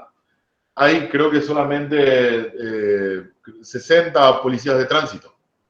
O sea, absolutamente inviable, no es razonable la norma que se plantea. Entonces, el problema no va por identificar quién tiene la culpa de que se genere alcantarillado, sin duda, obvio, también es un problema. Tenés razón, Analia, ahí. Pero yo me refería más al caso de que como la causa sería el alcantarillado, la solución no sería aplicar una norma a eso, sino construir mejores desagües, no como... Construir desagües, ahí sí, totalmente. En vez de, y ahí te doy la razón, en vez de hacer una ordenanza totalmente traída de los pelos, hubiera gerenciado los recursos financieros para proyectar la construcción de o ampliar la construcción de un sistema de alcantarillado, totalmente. Pero ¿qué es más fácil? Hacer la ordenanza. ¿Por qué? Porque el papel aguanta todo. Y con el papel te sacas la foto y salí en los diarios y le decía a la gente, yo le estoy cuidando a usted mediante un papel que es inaplicable. Y eso, a ver, Catalina. Y eso se queda, ese primer impacto del que se queda a veces en la conciencia colectiva. Dice, sí. él hizo tal cosa, no defendió a sí mismo. O sea que Analia está hablando más, el profesor, de populismo, ¿verdad? No de soluciones así de fondo. Y hablando de populismo, ¿verdad? Lo ideal sería, a mi parecer, ¿verdad? En un país, en un Estado de Derecho, aquel que es rico, que sea más rico, mucho más rico. Pero aquel que no tiene nada, que por fin tenga algo. Y si por fin no tiene nada, que sea por su haraganería o por su pereza, no por falta de oportunidades. Sí. Eso, gracias. Yo totalmente de acuerdo, totalmente de acuerdo. Catalina. Profesor, en una tasa o impuesto municipal, llegado cierto tiempo de no ser pagado, prescribe, no así el impuesto a la renta personal. No. Pregunto. Todas las obligaciones tributarias prescriben. Todas. Los elementos acá, de nuevo, Catalina se está yendo, no es lo que se está yendo a la mitad o a la parte de atrás del programa, está cambiando de materia, a tributaria se está yendo. A años luz ya está avanzando Catalina. Pero está buenísimo. Una de las formas de extinción de la obligación tributaria es precisamente la prescripción. Hay dos formas de prescripción de la obligación tributaria, según se trate de la prescripción de la administración para exigirnos o se trate de la prescripción que tenemos nosotros para pedir la devolución de algo que hayamos pagado de más o en exceso. Hay dos tipos de extinciones. Pero sí, y el impuesto que mencionaste también prescribe. El término de prescripción de las obligaciones es de 5 años. 5 años a contar desde el 1 de enero del año siguiente a donde se generó la obligación. Ahí recién comienza. O sea, en realidad pueden llegar a ser hasta 6 años en beneficio de la administración. ¿Ok? Bueno. Doctor, otra consulta si no es molestia. No, decime. ¿El desagüe cloacal se paga en la municipalidad o se paga en la ESAP? No, la municipalidad es la que por la ley 3966, que es del año 2010, creo, la nueva ley orgánica municipal tiene a su cargo las obras de desagüe. Tiene que hacerla conjuntamente con la administración que tenga a su cargo el sistema de aguas, ¿verdad? Cosa que sabemos que no sucede. Pero, sí, ahora, eso en las normas, en realidad inclusive han llegado a darse casos en que el Ministerio de Obras Públicas ha hecho obras de alcantarillado. No ni siquiera que nos hizo la SAP o nos hizo la municipalidad. El ministerio que tiene a su cargo otro tipo de misión, el que terminó haciendo. Higinio. Sí, profesor, acá en Asunción, al menos la pluvial está a cargo de la municipalidad y la cloacal está a cargo de la ESA. Así yo tengo entendido. Sí, pero estábamos hablando del ejemplo de Analía, que hablaba de yo di el ejemplo de los días de lluvia, ¿verdad? Entonces era la pluvial, o sea, la que junta el agua para que no se formen los raudales. Catalina, ¿vos tenés algo? ¿No? Bueno, sigo. Bueno, entonces pasamos ya rápidamente, porque me va pasando la hora. Gracias, doctor. No, gracias. Perdón. Bueno, vamos a avanzando en el programa las necesidades públicas y la actividad financiera. Las necesidades públicas se definen en el libro bastante de manera muy sencilla y acabada, cuando dice que son las que nacen de la vida en sociedad, ¿verdad? Nacen de la vida en sociedad y de la colectividad pública ordenada y disciplinada del Estado y por las actividades sometidas a él. Tenemos dos tipos de servicios destinados a atender esas necesidades. Y acá hay una frase que lo voy a hacer rápido acá ya porque me va pasando la hora. Hablar de necesidades públicas, siempre tenemos que, así como les dije, la frase que tienen que recordar para entender de qué va toda esta materia y que es que no hay almuerzos gratis, tienen que caer en la cuenta de que una necesidad no crea un derecho. ¿Ok? Necesidades públicas las hay de variados tipos, colores, sabores, altitudes, latitudes, etcétera, etcétera. Pero no siempre crean el derecho. Por ejemplo, ¿es la educación pública una necesidad? Sí es. Se crea el derecho, se reconoce en realidad el derecho a la formación del individuo. ¿Por qué? Porque hace esto, constitucionalmente hablando, hace a las pautas básicas de su desarrollo y inclusive de su dignidad. Entonces, ¿qué hace la Constitución? Reconoce el derecho a la educación pública, a la educación privada, etcétera, etcétera. Ahora, todos tenemos, aparte de las necesidades básicas, otro tipo de necesidades. Tenemos necesidades en cuanto a la expresión de la personalidad, tenemos necesidades de interrelacionarnos con los demás, tenemos necesidades ociosas, tenemos necesidades... A ver, ¿quién no necesita $1.000.000? Que levante la mano. A ver si veo un botoncito entre los que están conectados. ¿Quién no necesita? Gloria no necesita. ¡Qué grande, Gloria! Bueno, yo más de $1 millón, más de $1 millón. Claro, muy bien. Pero, a ver, tener esa necesidad, ¿podemos colegir que crea el derecho a que el Estado atienda a esa necesidad? No. Por eso es que les decía yo cuando comenzamos a hablar.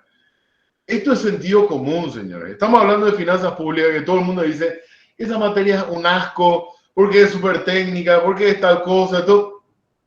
Trato constantemente de bajarla a tierra y de demostrarle con ejemplos periódicos, cotidianos, que no es algo etéreo, no es algo de otro, no es esotérico el hecho financiero y la ciencia de la finanza pública, sino que lo tenemos y lo vivimos día a día y en varias proyecciones. Entonces, las necesidades públicas, habrá algunas que van a ser atendidas por el Estado y habrá muchísimas otras, de hecho la mayoría, que no son atendidas por el Estado. El Estado determina cuáles son las que hacen a la colectividad y debería, si partimos de los postulados del legislador nacional, debería atender cuáles son las necesidades que hacen al desarrollo de la persona, pero al desarrollo verdadero. Por ejemplo, si yo siento la necesidad de aprender, entonces eso va a ayudarme a desarrollar verdaderamente. ¿Por qué? Porque voy a poder terminar el colegio, voy a poder ir a la facultad, voy a saber leer y escribir, voy a poder realizar actos de comercio, voy a poder enseñar, voy a poder trabajar, voy a poder ganar dinero, voy a poder desarrollarme como persona. Pero puede ser, y perdón por el ejemplo, pero voy a un extremo, puede ser que yo también sienta la necesidad de cada 15 días caminar desnudo por la calle. Siento la necesidad, voy a un psicólogo y el psicólogo me va a hacer, sí, este señor tiene un problema, él está enfermo, pero sí, él siente la necesidad de caminar desnudo por la calle. A ver, el Estado va a entender que eso va a ayudar a que yo me desarrolle como persona, lógicamente, el día de mañana. No. Un caso más en que entendemos que necesidades las tenemos de varios tipos. Necesidades afectivas. No puedo yo pedirle al Estado que le obligue a mi esposa a quererme porque yo necesito que mi señora me quiera. No estoy diciendo que mi señora no me quiere, ojo, sí me quiere. Pero en el caso de que no se diera, no puedo, tengo la necesidad de convivir en paz y de quererme con mi pareja, con mi señora, con mi marido, con lo que fuera, pero no me crea la necesidad atendible jurídica y financieramente. Ojo, porque cada necesidad, y en esto estamos, a ser atendida por el Estado implica una erogación. ¿Por qué? Porque no hay almuerzo gratis.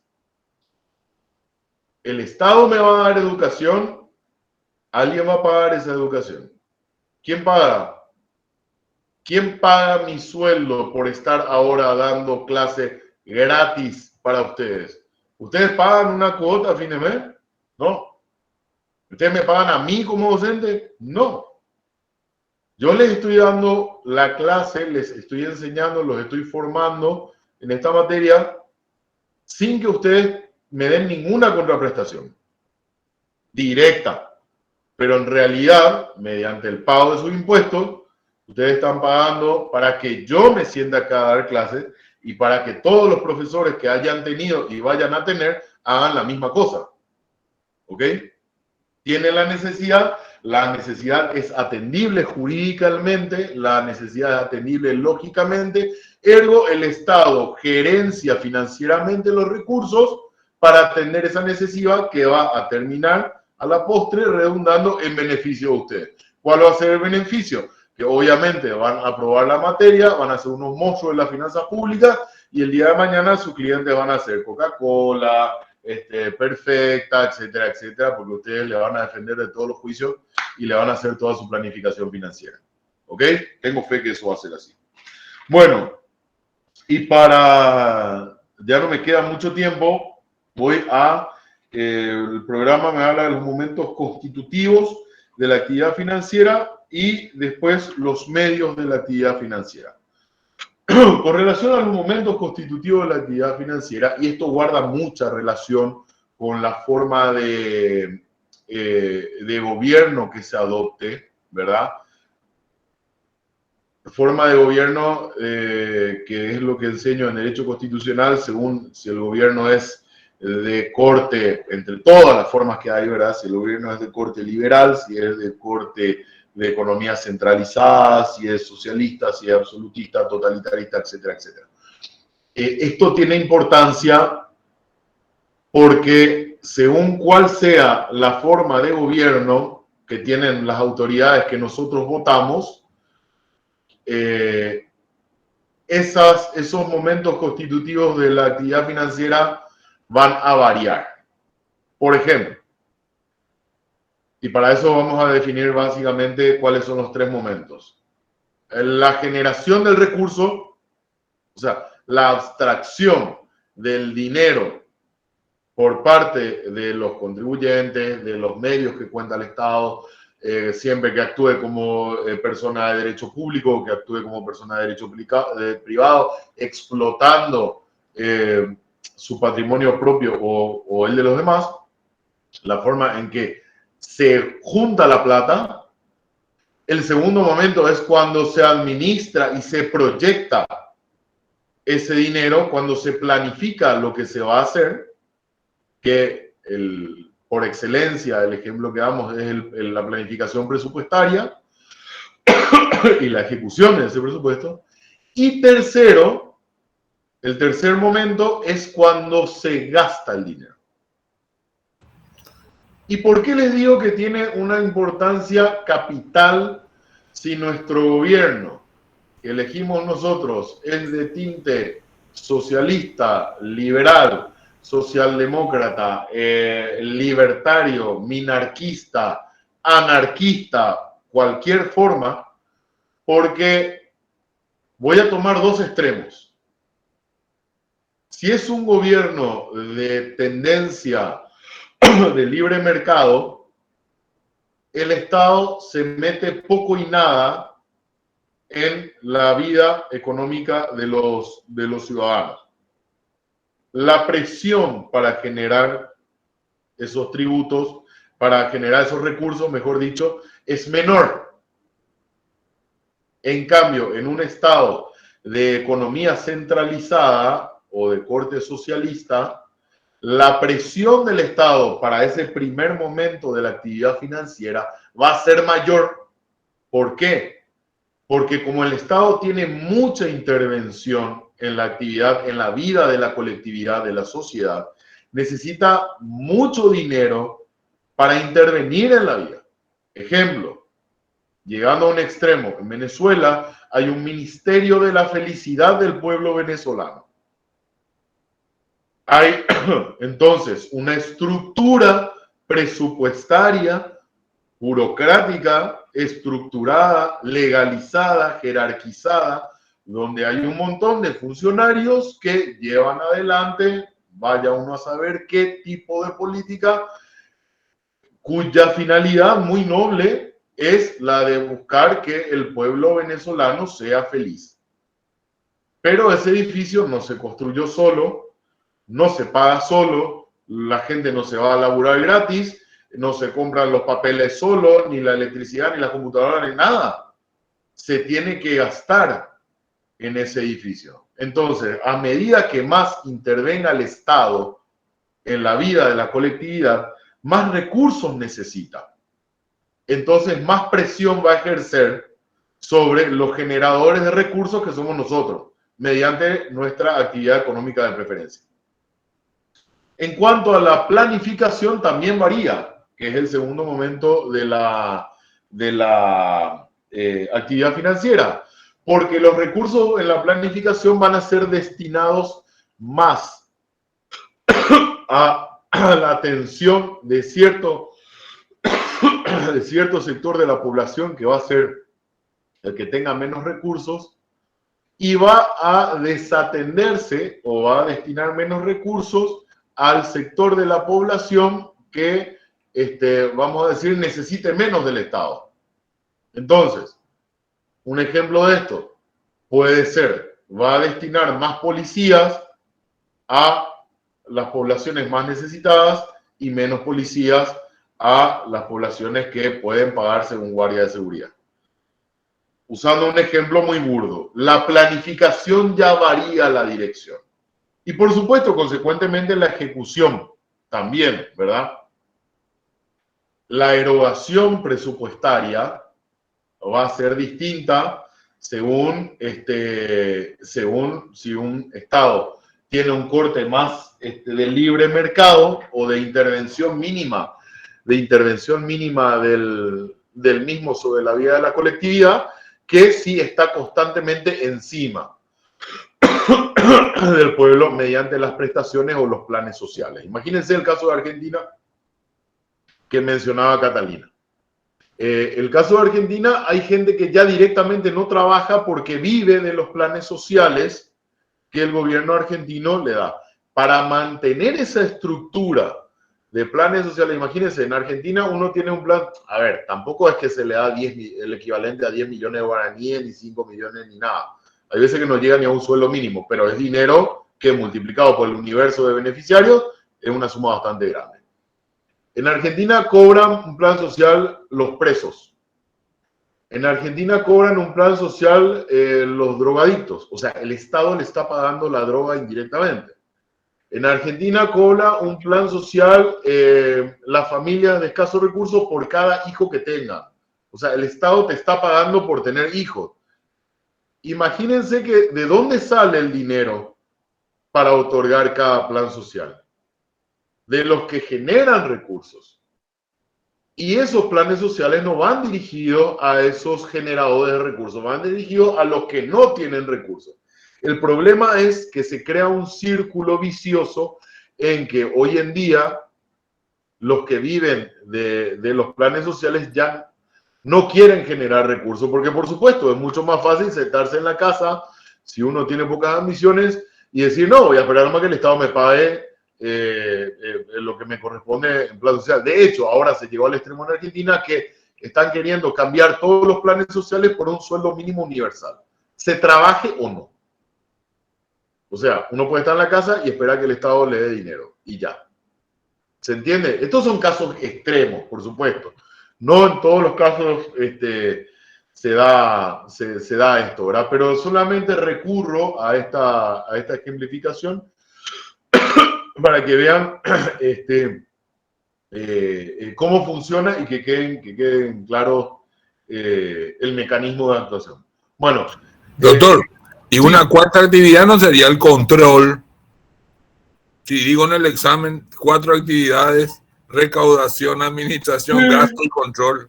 Claro, solo que el control propiamente no es una actividad financiera porque no obra en cuanto a la generación y disposición del recurso. Sí hace más bien, a mi criterio, ¿verdad?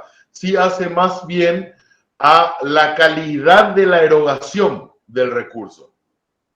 Y acá, fabuloso lo que me decís, Rubén, porque esto de nuevo sirve para traer a colación algo muy, muy explicativo, me estoy quedando en oscuridad ya, muy explicativo de cómo funcionan las políticas públicas en los gobiernos de marcada intervención.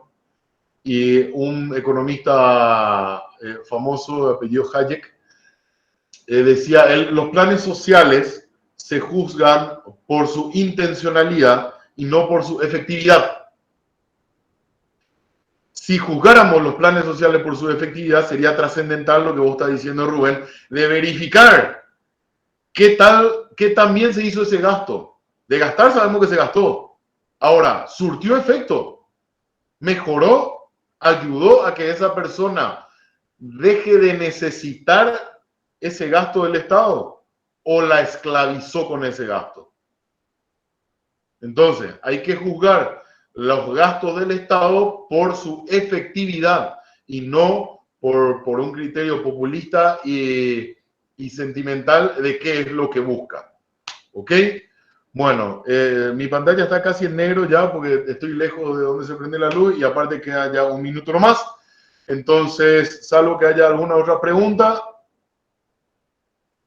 dejamos hasta ahí. ¿Les parece? Muchas gracias, profesor. Profe, muy buenas tardes. Profe, tomale remedio a tu tos. Bueno, estoy tomando. Ahora no hay remedio, parece que ataque la tos. Hay muchísima tos que no se controla. Agua no tenías, profesora, ahí al lado tuyo. Un café tengo. Frío ya. Bueno. Hasta mañana. Nos vemos. Muchas gracias. Hasta luego, profe. Hasta mañana, doctor.